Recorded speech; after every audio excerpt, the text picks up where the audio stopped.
Hello everyone, कैसे हैं आप सभी लोग। होप करती सभी लोग बहुत अच्छे होंगे गाइस। मैं भी अच्छी हूँ। आज हम बात करने वाले एक महत्वपूर्ण टॉपिक के बारे में जो कि हर फीमेल्स के काम आने वाला है। एक जेन्युइन मतलब स्टोरी बताऊंगी आपको, जो मेरे साथ भी था और आने वाली सारी महिलाओं के साथ ये रहता होगा। हर लेडीज के साथ ये दिमाग में कोई ना कोई मतलब क्वेश्चन चलता होगा। तो आज का जो टॉपिक है मेरा टॉपिक है कि नॉर्मल डिलीवरी कैसे होती है। ये मेरे दिमाग में भी चलता था कि नॉर्मल डिलीवरी कैसे होती है, क्या क्या होता है। ये हर प्रेग्नेंट महिला के दिमाग में चलता है कि नॉर्मल डिलीवरी कैसे होगी। और जो माँ प्रेग्नेंट हैं उनके दिमाग में तो चल ही रहा है। जो माँ जो शादीशुदा जो फीमेल्स होती हैं उनके दिमाग में ये टॉपिक चलता है कि नॉर्मल डिलीवरी कैसे होती है, क्या प्रोसीजर होता है, कौन कौन से चेकअप होते हैं और कब एडमिट होना है, किसको प्रीटर्म डिलीवरी कहते हैं, किसे नॉर्मल डिलीवरी कहते हैं। हमारे जो गर्भाशय से बच्चा दो प्रकार से बाहर आता है, एक तो विजाइना के थ्रू बाहर आता है और एक कट लगा के जिसे सिजेरियन कहते हैं, जिसे आम भाषा में ऑपरेशन से डिलीवरी कहते हैं। एक नॉर्मल डिलीवरी होती है एक ऑपरेशन से, और एक होती है जैसे कि डिलीवरी होते वक्त छोटा सा जो कट देते हैं एपिजोटमी डिलीवरी। तो क्या नॉर्मल होता है, क्या सीजर होता है, क्या एपिजोटमी डिलीवरी होती है, कौन सी नॉर्मल है, कौन सी प्रीटर्म है, क्या है, आज हम इस वीडियो में पूरा जानेंगे। विजाइना के नीचे अगर कोई कट ना लगाया जाए उसे हम नॉर्मल डिलीवरी कहते हैं। और जो 36 वीक से पहले हो जाती है उसको हम प्रीटर्म डिलीवरी कहते हैं। और जो 36 वीक के 36 के बाद अगर डिलीवरी होती है उसे हम नॉर्मल डिलीवरी कहते हैं। और जो पेट पे छोटा सा कट लगा के डिलीवरी की जाती है जिसे हम ऑपरेशन कहते हैं उसे हम सिजेरियन डिलीवरी कहते हैं। तो ये डिलीवरी 3 प्रकार से की जाती है। नॉर्मल डिलीवरी का जो प्रोसीजर है कुछ महिलाओं में दर्द रहित शुरू होता है, किसी को पहले लेबर पेन आना स्टार्ट हो जाते हैं और किसी किसी महिलाओं में लीकेजिंग के साथ शुरू होता है। जैसे कहते हैं कि पानी आना, जो हमारा वाटर बैग होता है तो वाटर बैग कभी कभी फट जाता है, लीकेज हो जाता है, तो लीकेजिंग होना शुरू हो जाता है तो महिला उसको रोक नहीं पाती है। अब यूरिन तो है नहीं ताकि वो उसको रोक ले, अब वाटर है एकदम से वो निकलना शुरू होता है। तो किसी किसी को दर्द के साथ शुरू होती है, किसी को लीकेजिंग के साथ शुरू होती है। कुछ पेन तो फॉल्स होते हैं, कुछ ट्रू होते हैं। अब कौन से ट्रू है कौन से फॉल्स है ये हमको समझ में नहीं आता है।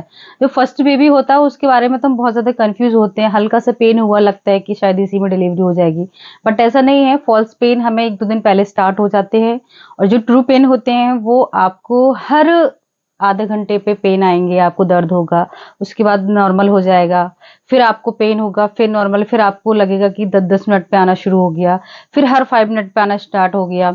तो ये तो आपको ट्रू पेन्स होते हैं। और जो फॉल्स होते हैं कि हल्का हुआ 1 घंटे बाद फिर दोबारा हुआ फिर हुआ, ये आपके फॉल्स पेन होते हैं। तो ये समझ में नहीं आता कि कौन से फॉल्स हैं कौन से ट्रू हैं, कब हमको हॉस्पिटल जाना चाहिए कब नहीं जाना चाहिए, ये भी हम इस वीडियो में यूजुअली डिलीवरी का जो प्रोसीजर है वो पेन के साथ स्टार्ट हो, जैसे कि मैंने भी बताया था। उसके बाद हमें हॉस्पिटल जाना होता है। अगर आपको बहुत जल्दी जल्दी पेन आ रहे हैं तो आपको फिर हॉस्पिटल जाना हो।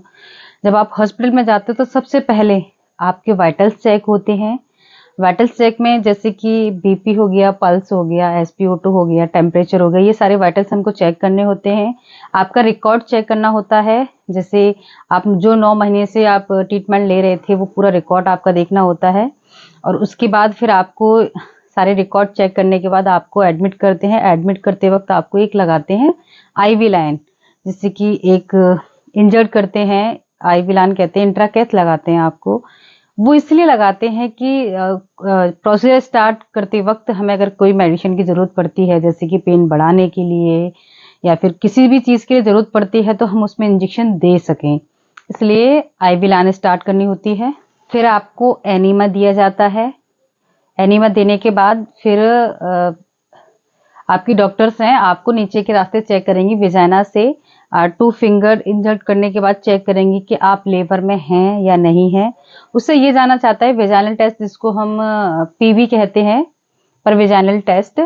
तो उससे चेक किया जाता है कि आपका अभी यूट्रस जो कितना ओपन हुआ, बच्चा दाने का मुंह कितना खुला है, 5 सेंटीमीटर 10 सेंटीमीटर कितना ओपन हुआ है, कि आप अभी डिलीवरी में अभी कितना वक्त लग सकता है।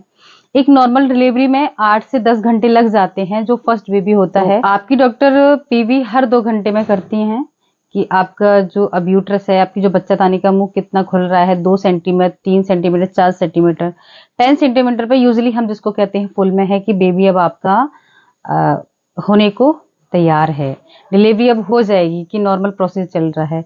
किसी का जो विजाइना है, जब डिलीवरी होती है तो उसमें कभी कभी बेबी का हेड थोड़ा सा बड़ा होता है, तो उसको हम कट लगाते हैं।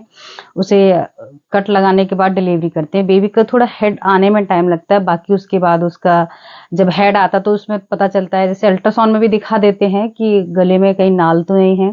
तो जो लूप जो होती है उसको हम आराम से निकालने के बाद, पहले हैंड निकालने के बाद ये प्रोसीजर पूरा खत्म हो जाता है।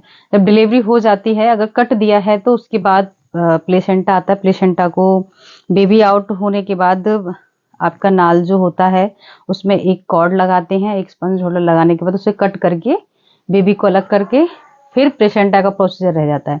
प्लेसेंटा को धीरे धीरे हम करके उसको बाहर निकाल लेते हैं। यूजली बाहर निकाल लेते हैं। उसको निकालने के बाद फिर उसका फिर जब पूरी तरह माँ मतलब ब्लीडिंग वगैरह नहीं है, ज्यादा नॉर्मल प्रोसीजर चल रहा है, तो उसके बाद हम उसको एनेस्थीसिया मतलब लोकल एनेस्थीसिया देके वो जहां हमने कट दिया था उसको मतलब टाँके लगा देते हैं उसमें। जब पेशेंट पूरी तरह ठीक हो जाता है तो उसको हम रेस्ट करने के लिए बोलते हैं। उसके बाद लेबर रूम में से बाहर निकालने के बेड पे शिफ्ट करते हैं। पेशेंट एकदम से ठीक है तो उसको, अब हर कोई होता है कि मैं भी ठीक, डिलीवरी तुरंत होने के बाद ऐसा लगता है भूख लग रही है, तो उसको यूजुअली खाने के लिए 2 घंटे बाद हम दे सकते हैं।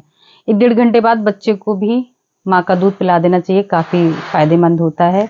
तो ये पूरा ऐसा ना नॉर्मल प्रोसीजर रहता है नॉर्मल डिलीवरी का। बस यही प्रोसीजर रहता है कि आता है नॉर्मल डिलीवरी के लिए आपको जाना है, हॉस्पिटल दिखाना है, आपकी डॉक्टर आपको चेक करेगी, आपकी ब्लड टेस्ट करेगी, सारी चीज़ें अरेंज करा के रखेगी। उसके बाद आराम से आपको पेन लेने पड़ेंगे, मतलब से काफ़ी दर्द होते हैं। तो कुछ महिलाएं तो अच्छे से पेन को सह लेती हैं, कुछ नहीं सह पाती, तो ऐसी कंडीशन में कभी कभी यूट्रस का मुंह ओपन नहीं होता, ऐसा डॉक्टर कंडीशन में बोलते हैं। जैसे कि मुझे भी बोला था जब मैं फर्स्ट मेरा बेबी था, आज से 7 ईयर पहले मेरे को बेटी हुई थी, तो डॉक्टर ने बोला था कि अभी बच्चादानी का मुंह नहीं खुला है। तो काफ़ी देर मतलब काफ़ी टाइम में लेबर में रही थी, तो यूट्रस ओपन नहीं हो रहा था। तो फिर ऐसी कंडीशन में मेरे को सीजर कराना पड़ा। तो मेरे को तो सीजर डिलीवरी है। तो नॉर्मल प्रोसीजर वही होता है कि धीरे धीरे धीरे धीरे आपका पेन स्टार्ट होंगे। वैसे ये मैं तो ये मानती हूँ कि ये गॉड गिफ्ट है कि नॉर्मल तो प्रोसीजर होना ही है, बट ये हमारे ऊपर डिपेंड करता है कि हम पेन सह सकते हैं या नहीं। तो ये आपके अंदर थोड़ी ताकत, हिम्मत होनी चाहिए कि हम महिलाओं में मतलब स्ट्रांग बन के रहना चाहिए। ये थोड़े दर्द कहते हैं, जो थोड़े दर्द सह लोगे तो अच्छा रहेगा।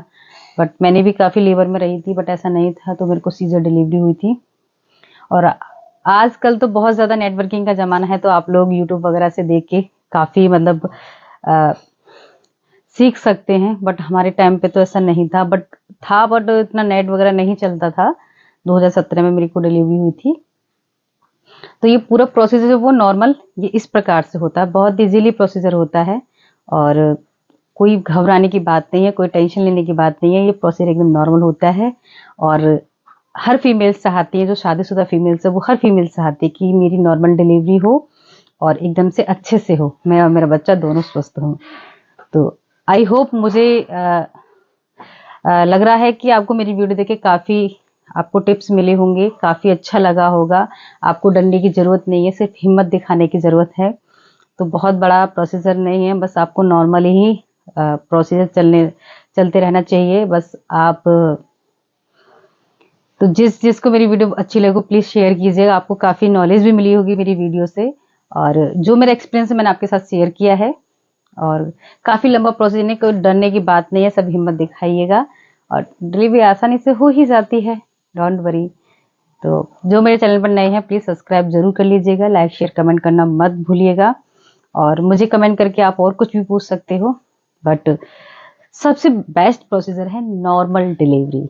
सिजेरियन से बहुत बेस्ट मतलब बहुत अच्छा है कि आपका नॉर्मल अगर आपका डिलीवरी होती है तो आप सभी के लिए बहुत बहुत धन्यवाद, आपने मेरी वीडियो वॉच की।